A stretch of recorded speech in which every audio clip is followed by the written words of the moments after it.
this video. Today I'm going to be planning out my February. Today is January 2nd, and I have about 15 minutes free. This is going to take me longer than 15 minutes, but I have to leave in about 15 minutes to go pick up my son. So the first thing that I do is, this is my calendar, and I make it a new calendar on Canva every single month. I take it to the teacher store and get it printed out in color. I usually get it printed out in cardstock, but they were out yesterday. In the back of it, I do a little sketch, and throughout the month, as I'm making appointments and stuff, I'll write things if I'm feeling motivated. If I'm not feeling motivated, I'll just shove paper in here, like this, for example. So this, I got this in the mail, and it's just like a list of CEs that I can sign up for, that I do need to sign up for. So instead of me writing it down, like signing up, writing it down, I was like, ooh, we're gonna take care of that when I plan out my month. So that's why I started doing this, is because like I felt like things were just going on top of me. So, and I have no doctor's appointments this month, which is amazing. Next month I have a couple, but very excited.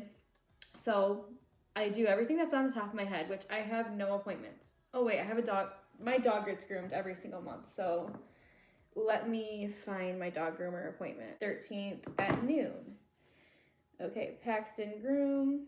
Also, I have swim class every Saturday, so I need to write down who is babysitting which day, because I alternate between my girl Chloe and my mom. Okay, so what day did I tell Chloe to babysit? I like to write down the babysitters because I just know that I have that ready to go.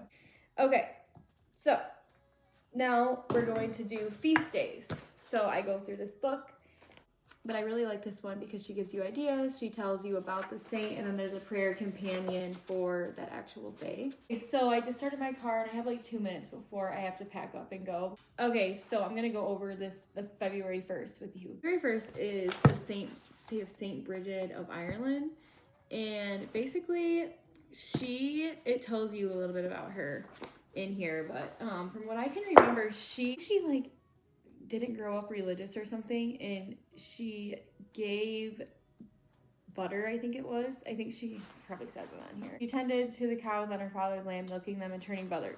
So she gave food, like I don't know if it was butter or milk, to these poor people, and she didn't want to get in trouble.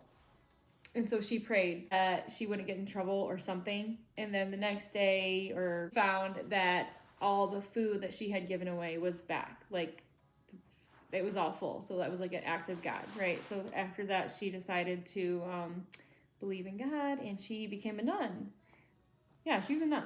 Pretty sure she was a nun. I'm not seeing it here, but it tells you the story. And then there's like, at the last paragraph, the author tells us what she does. So she says, we do scones, Irish scones topped with both to make a lovely and appropriate meal for the day. Okay, so she says that she makes scones on this day, just if you want to like celebrate her, and it's just like to involve your kids, and you can be like, you want to know why we're making homemade butter today? It's because we are celebrating Saint Bridget, and this is what she did. And it is great. It's amazing. These stories, like this really did happen in real life. So, I mean, it's kind of insane. Like, I think people forget that. But I'll do my sourdough. That's a great way to use my sourdough that day. And I'm gonna do pastry. Since we're making a pastry, we're not gonna make anything special that day. We're gonna do something from my regular list. I'll wrap this up whenever I get a chance. Hello everybody. It has been a couple of days since I filmed the beginning of this video. Today's Friday, and I think I started this on Wednesday. We are all super tired today. And I'm talking quiet again because I have a sleeping baby again. So this is like my official calendar, but before I write on it, on the back of it, I do a chicken scratch. The first thing that I write down when I'm planning out the month is anything that I remember off the top of my head. And then I go to feast days. I go through this book and do feast days. I just went over like kind of how those feast days work. There's a few this February. So I just realized while I was planning this that February is going to be such a weird month to plan for me, because we are moving. We're closing like the first or second week of February. I'm so tired, you guys. We are closing like the first or second week of February, and then I don't know if we're going to be able to move in right away because the seller, took his washer and dryer, and we're gonna have to buy a lot of new furniture because the girl that is renting out this house would like furniture, like a lot of my furniture that I have here, which is fine. Reminders on my first page. This is my food section, by the way, but I also have little reminders right here, and it says, this is what you have to worry about every month: birthdays, work anniversaries, work birthdays.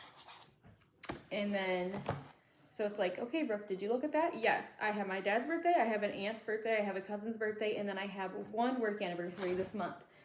And then it says your appointments that you have to make sure that you have written down. Doctor's appointments for the kids. When you have 3 kids, you're at the doctor all the time. Eyelash appointment, that's for me, which I get that every 6 weeks. So sometimes I have it and sometimes I don't. Dog groomers every month, and then I like to schedule a novena that I want to pray every single month. And then at the bottom of this food list is my actual food rotation. So like I was saying, I have a list of meals that I do, and I know they're good, I know they're quick, I know they're easy, and I have all the ingredients. This is my list order, and then I take look at, we're so tired today, you guys, and I don't know why. We are so tired today. My son is laying on the couch, my other son's sleeping. It's crazy. Like, this is not normal for us. We must be, I'm not even gonna say it. Okay, so open up this, and it has all of my recipes that I have set aside from magazines. And then if I decide, and then I'll also scroll through my Pinterest, and if I'm being super on top of my stuff that month, I will print out the Pinterest recipes. But if not, I'll just write on my rough draft, you have a Pinterest recipe on your Pinterest board for this day. Those are like, so I do my list of my main meals, but then I add like 3 to 4 special recipes every single month. And that's just so that I can try new recipes. I'm gonna go through the days really fast and just give you an example of the special meals that I have planned out. So February 1st, I decided to do a special meal because that was the St. Bridget of Ireland, and it says like, you're gonna fall asleep. So it says make a pastry. So I found a really fun Valentine's Day pastry on Pinterest. And then I'm like, okay, next day is a work anniversary. It's also Candlemas. And so I'm like, sweet, we're gonna do the pastry. We're gonna make extra of the pastry, take it to work the next day for Chloe's work anniversary. And then we're gonna have shepherd's pie for dinner that night, which is part of my go-to meal section, but I just thought it went with Candlemas. And then February 3rd, no, we're going out to dinner on the 5th. And then the 6th is the Feast of St. Paul Miki. I think it's, I don't know if I'm saying that right, but it said in the book that they recommend making Japanese food that day. So when I was looking through my magazine recipes, I don't think this is Japanese, but close enough. I found this, which is super good, looks super good. And so I'm like, okay, we're gonna do that. And then I see, okay, the next day we're leaving for our ski trip. I'm gonna make extra of this. And so, but when we go on trips, my husband comes home from work and we leave. I buy takeout boxes. We don't eat in the car. We eat at home, but we throw everything away. And then we just leave. She's gonna fall asleep. And then I was thinking, I was like, this is going to work out really good because our Dairy Queen opens that day. How fun would that be to get Dairy Queen on our way to my dad's ski trip? And then we're going to do the ski trip. And so going out to dinner is a feast day that I always remember celebrating. It's the Feast of St. Agatha, and you basically make like pastries that look like breasts. And it's because St. Agatha was being tortured and she had her breasts amputated. I do remember celebrating this feast day and doing this. So I'm like, okay, we're going to make extra of that. We're going to take the pastry that looks like St. Agatha's breasts, they're cupcakes, and we're going to take them to the ski trip with us. So that's our contribution to dinner and stuff. My mom's going to do all the other dinners, thank God. We come home, it's the Super Bowl. And I found this, really good. This looks so yummy, and it looks easy. So I'm like, I don't know if I'm going to be able to do this because I don't know where I'm going to be living, if I'm going to be living at the new house with not as many resources, if I'm still going to be home, but we're halfway moved. I don't know what's going to happen. You know what I mean? We're going to be halfway somewhere. And so I don't know. I hope I can make those because that looks good. But if I can't make those for the Super Bowl and we're just going to do takeout, I'm going to make those for March Madness. Yay! anyways, and then the next day, dinner would be Valentine's Day. I found a steak marinade on here, so that's a good way to still use one of my easy recipes, but also switch it up. I found a really yummy looking steak marinade in my recipes. Here it is, for Tuscan steak. And then part of our celebration for Valentine's Day is in the morning we're going to decorate Valentine's Day sugar cookies. So the day before, I'm going to use my sourdough starter to make some sugar cookies. We're going to marinate the steak in the morning. Oh, sissy. And then before we go to work at 1 o'clock for the Valentine's Day potluck, we're going to decorate sugar cookies, and we're going to take those with us. We're also going to make Valentine's for everybody at work too. So I'm super excited about that. And then that's all I have for special food. So the rest of the month is just pretty chill. So I might be moving things down. It just wouldn't go with like a special day. So that's my thing.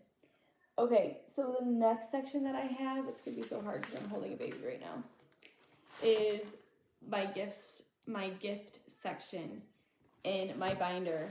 And I basically have a page for every single person I could possibly think of in my life, and I write down ideas for them for gifts. I had an iPad. He has been going months without his iPad because his broke and he didn't want to buy a new one, so I'm going to get him an iPad for his birthday. Me and my sisters are going in on it, and my dad loves candy. I always get him candy, and I'll find new candy companies that I want to try. So like for Christmas, I got him from the Licorice Company, and he really liked that. So that's kind of what ideas I write down there. So this month I have 2 gifts to do, and I already buy for the anniversaries and the birthdays at work. I buy all my coworkers the same gift for anniversaries and birthdays, and I just end up getting them out. But we also have a preference list. We do my favorite things. We had every single coworker write out a my favorite things page, and it's a packet. And so this page is where they actually write things. So they are writing their birthdays, their work anniversary, and if they're married, their wedding anniversary. I also, if they have kids, I want them to write their kids' birthdays on there so I can get their kids presents. And then it's like favorite color, favorite restaurant, and then we have a this or that page. And so on their birthdays, I'll get some more personalized stuff on here as well. And so that's my gifts. I have 2 gifts this month to buy, and I really just have to buy one because the other one's already spoken for, already bought, purchased. My next one is my CEs, which I have no CEs this month. But next month, I have a lot of courses scheduled. Next month is my CE month. And then I have a trips section. So I just made this section. And so basically what I'm going to do is I'm going to make a packing list and an itinerary. And because we go to the same places over and over, like Great Wolf Lodge, we go to Great Wolf Lodge like probably twice a year, Monster Jam every year, Disney on Ice every year. And they're always like in the same spots. Like Monster Jam, we like to go to when they do it at Ford Field. So we stay at the same hotel. And so I want to do like an itinerary, not that I have to follow, but like just to remember like fun restaurants, what we went to, fun. I like to spend the night. So like, cause we live far away from Detroit. So like when we go down to Detroit, I want to spend the night for several different reasons, but then you're there and you can see different things. So I like to write down like ideas like, oh, I want to check this out while we're there, check out that restaurant or whatever. And then we normally go to Van Andel for Disney on Ice, stay at the same hotel every single time, and I'll just write down like, we went here, it was super fun, or I want to try this next time, and then my packing list for everything, because it's all pretty much themed, like for my ski trip, I'm going to write a packing list, and then so the next time I go on a ski trip, I'll be like it's different things that you have to pack. So that's my next thing that I'm going to do. So that's that. Now it's time for me to write out my official calendar for the month. So let's get this going.